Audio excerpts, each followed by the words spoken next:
त्र्यंबकेश्वर मतदारसंघामध्ये दिनांक 23 एप्रिल 2026 म्हणजेच गुरुवारी खंबाळे येथे वैकुंठ रथ लोकार्पण सोहळा उत्साहात पार पडला। वैकुंठ रथाचे आमदार हिरामनजी खोसकर यांच्या शुभ हस्ते लोकार्पण करण्यात आले। यावेळी खंबाळे ग्रामपंचायतीच्या सरपंच सरला भाऊसाहेब भोईर, उपसरपंच ॲडव्होकेट ज्ञानेश्वर काळूभाऊ मोरे, निवृत्ती अण्णा लांबे, काळूभाऊ मोरे, भाऊसाहेब बरबडे, दशरथ मोरे, दिनकर मोरे, भगवान मोरे, पोलीस पाटील नितीन मोरे, भाऊसाहेब मोरे, वसंत मोरे, अशोक मोरे, अशोक भोईर, शिवाजी मोरे, निवृत्ती मोरे, कचरू मोरे, रामदास मसे यांच्यासह गावातील मान्यवर उपस्थित होते।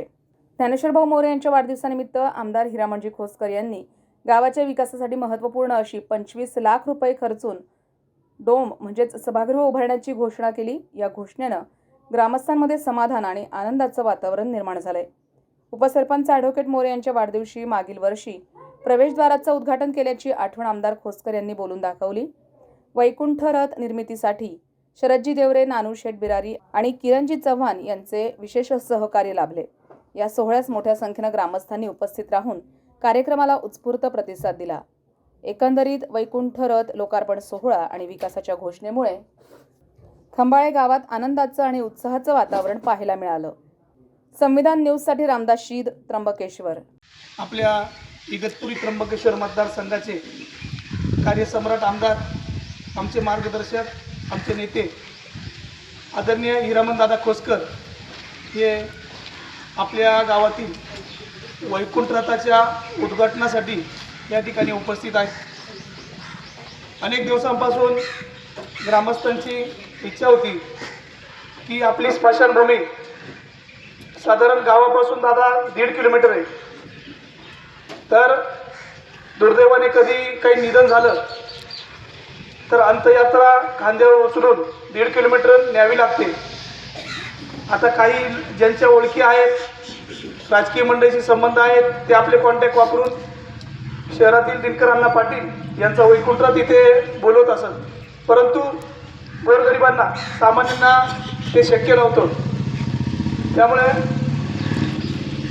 आपण संकल्पना मांडली की एक छोटा वैकुंठ रथ आपल्या गावाकरिता आपण बनवायचा, आणि ग्रामस्थांनी खूप सहकार्य केलं।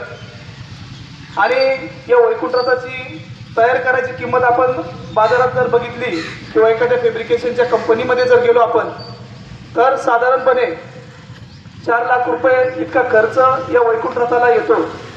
हे सगळं काम स्टेनलेस स्टीलमध्ये, SS मध्ये, म्हणजे त्याला गंज लागणं किंवा इतर काही अडचणी येणार नाही किंवा भविष्यात त्याची खराबी होणार नाही। परंतु आपल्या परिसरातील लँड डेव्हलपर शरदजी देवरे साहेब, नानूशेठ बिरारी साहेब, तसेच ग्रेप काउंटीचे संचालक किरणजी चव्हाण साहेब यांनी आपल्याला आर्थिक मदत केली आणि या सर्वांनी साधारण 2.5 लाख रुपयाची अर्थसहाय्य आपल्याला या वैकुंठ रथासाठी केलं। तसं पाहिलं तर 2.5 लाखामध्ये इतकं चांगलं वैकुंठ रथ होणं शक्य नाही, परंतु आमचे जोडते मनोहरदादा मोरे यांनी गेल्या 15 ते 20 दिवसापासून ते फॅब्रिकेशनचं काम करतात। त्यांनी या वैकुंठ रथासाठी चांगले श्रम घेतले आणि अतिशय नाममात्र, म्हणजे मी तर म्हणतो त्यांना काही मजुरी पण शिल्लक राहिली की नाही, अशा पद्धतीने त्यांनी या वैकुंठ रथासाठी मेहनत करून असा सुंदर वैकुंठ रथ आपल्या गावासमोर उभा केला। एकदा सर्वांनी आपण टाळ्या वाजवून मनोहरदादांचं अभिनंदन करावं। माझी भूमिका सतत अशी असते की समर्थक असो, विरोधक असो, गावाचा विकास झाला पाहिजे आणि आपल्या कार्यकाळामध्ये काहीतरी नवीन गोष्टी झाल्या पाहिजे, ज्याची प्रामुख्याने गावाला गरज आहे। दादा, आपल्याला आठवत असेल, मागच्या माझ्या वाढदिवसाच्या दिवशी आपण प्रवेशद्वाराचं उद्घाटन केलं होतं। वाढदिवस हा निमित्त मित्रपरिवारांचं माझं त्यांचं असं म्हणणं असतं की तुझ्या वाढदिवसाच्या दिवशी करायचंय, परंतु ते फक्त एक निमित्त आहे।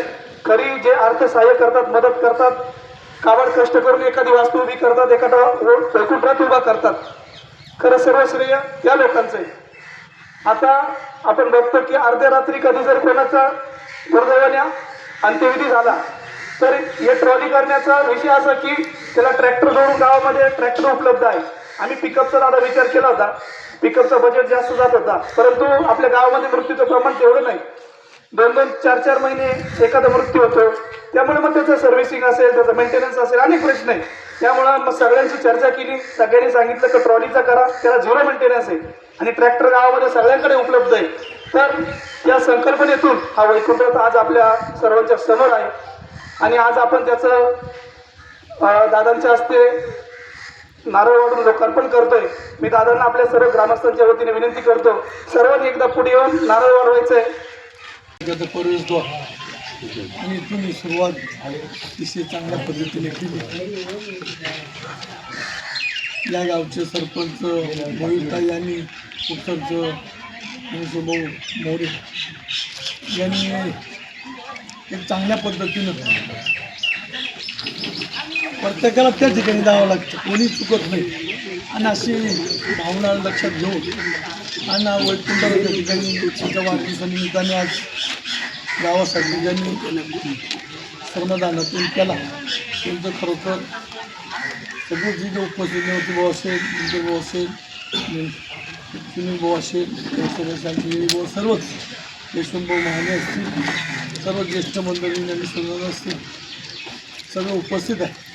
सगळे उपस्थित या वतीनं मी माऊलींना सरपंचाला दोघांना धन्यवाद देतो की अनेक कामं होतात, चालतात, कामं करीतच राहावं लागेल. ते एकदा निवडून आल्यानंतर ज्यांचा तो वारसा घेतलेला असतो आणि तो पुढे चालवायचा असतो. त्या लोकांना कामं करायची असतात. 100 कामं सांगितून होतात, 98 राहून जातात. परंतु ज्या ज्या ठिकाणी जे शासनाचे उपलब्ध आहे ते आपण त्या ठिकाणी प्रयत्न, तो ग्रामपंचायत सदस्य असो, वार्डातला सरपंच असो, ज्याला खरोखर भावनेतून काम करायचं असेल, त्याची इच्छा असेल की आपल्याला गावाने जबाबदारी दिलेली आहे, तालुक्यांनी जबाबदारी दिली, जिल्ह्यांनी जबाबदारी दिली, तो जबाबदारी त्याची पार पाडत असतो. म्हणून मागणीने अतिशय सगळ्याचा जिव्हाळ्याचा प्रश्न होतो. परंतु खंबाळा गावच्या सर्वांना मी धन्यवाद देतो. एक चांगली दिशा ही दिली आणि येणाऱ्या या माझ्या फंडातून जर काही मला करता आलं तर ज्या ज्या ग्रामपंचायतीच्या मशानभूमीत 1 किलोमीटर 3 किलोमीटर जे असतील त्यांना सगळ्यांना मी माझ्या आमदार निधून देण्याचं वैकुंठ साहेबांची चर्चा करू. शक्यतो 100% होईल की वैकुंठ आपण ट्रॅक्टर प्रत्येक गावामध्ये असतात आणि याच्यात कुठलाच खर्च नाही, फक्त लावून दिला. आणि ज्या दिवशी एखाद्या मळ्यातून आणखी परत आणायचं असतील, लांब असतील, त्यावेळेस अतिशय बनवलं तर चांगल्या पद्धतीने. आणि आमदारांनी वैकुंठ साहेबांशी गेल्या चर्चा करू. प्रत्येक वर्षी नाही काही प्रत्येक दोन्ही तालुक्याला 2-2, 4-4 जरी वर्षात दिले तरी बऱ्याचशा ग्रामपंचायती 1000च्या पुढच्या ग्रामपंचायत 2000, 3000 आणि लांब 15 किलोमीटर 2 किलोमीटर असेल तर अशा ग्रामपंचायतीला आपल्या खंबाळ्यापासून तशी दिशा मिळत आपण बरेचसे कामं मार्गी लावले. आणि गावकऱ्यांनाही सांगतो का जे काही इथं 25 लाख रुपये अभिषेका म्हणून दिली, त्यांच्या वाढदिवसानिमित्ताला म्हणजे इथंच करा, चांगला डोम करा की चांगल्या पद्धतीने होऊन जाईल. आणि जे काही लग्न छोटे मोठे जेव्हा आज परिस्थिती बघली कर्जाच्या मानानं की गरिबाला लग्न मुळातलं परवडू शकत नाही, त्याच्या खिशात 5-7 किती गरीबातील 5-7 लाख रुपये असले तर ते जाऊ. इथं सगळं ग्रामपंचायतीने 5-6 हजार रुपये त्याची पावती ठेवा म्हणजे मग सगळं परवडेल. तर अशा पद्धतीनं ते तुमच्या वाढदिवसानिमित्त पण चांगला इथं काम करून टाका. सरपंचांनी सांगितलं की मला तिकडे पण देऊ आपण. परंतु हा मोठा प्रोग्राम आपण राबवला. त्याच्यामध्ये माझे मित्र शरदजी गवरे यांनी त्या कामात त्यांच्या वहिना मदत केली, बिराजी साहेबांनी मदत केली, किरण चव्हाणांची मदत केली, त्यांचंसुद्धा गावकऱ्यांच्या वतीने मनापासून. दादांनी म्हणलं पण त्याची कसर आपण काढून देऊ, मला आमदार निधून द्यायला तर मी सगळी उपस्थित झाल्याबद्दल सर्वांचं मनापासून अभिनंदन करतो, आभार मानतो. आणि खंबाळ्या गावापासून या तालुक्याला काही सुरुवात लागली. खंबाळ्या गावकऱ्यांचं सगळं तुम्ही जे काही भावना सरपंचाकडे व्यक्त केली, सरपंचानं ती पूर्ण केली. तुमचं सर्वांचं अभिनंदन करतो, आभार मानतो. माझं प्रश्न थांबवतो.